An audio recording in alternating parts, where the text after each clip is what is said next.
see Indonesia's government effort so far and what can be improved in the future?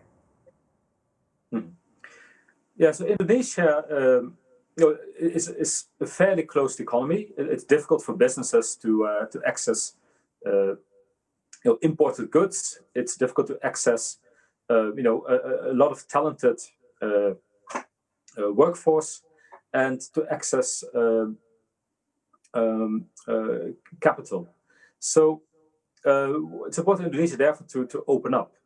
And we think that it's important as they open up so it's important in Indonesia, to attract more private investment. And there are, opportunities for Indonesia. First of all, what we have seen over the last few years is that there's a reconfiguration of supply chains, as we call it. A lot of firms have been leaving China, foreign investors, and have established themselves elsewhere. Why? Well, partially it was about rising labor costs in China, but also at some point the trade war, and even in the beginning of the year when the Chinese economy was on a lockdown, some firms also seem to have left. So there is a trend that will continue. There will be maybe some firms will decide to have a bit more risk management and not set up one factory in one country, but maybe two in different ones. Maybe some firms will start to do what's called nearshoring or reshoring. So it may open up opportunities for Indonesia to attract these investors as they come. In the past, Indonesia hasn't benefited. For example, when investors left China, they went mainly into Vietnam, into Thailand and Malaysia. So it is hoped that these reforms for Indonesia will in fact make it a more desirable investment destination.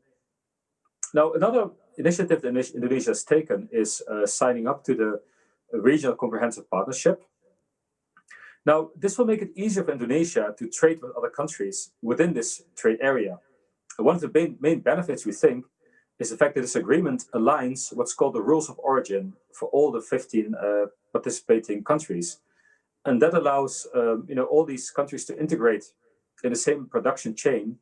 And you only need one set of documentation to trade with all these countries rather than individual ones.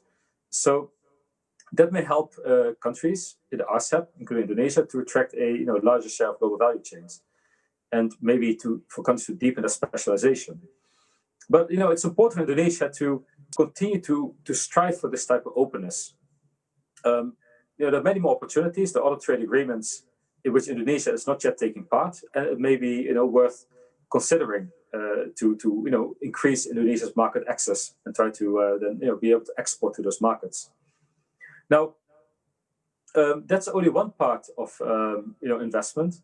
Indonesia also has a kind of a large infrastructure gap, and it also needs to attract investment there.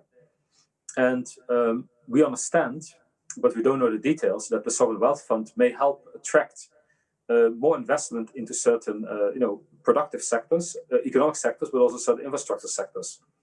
So the goal seems to be something that's worth looking at. What really matters, though, of course, is how it's being implemented.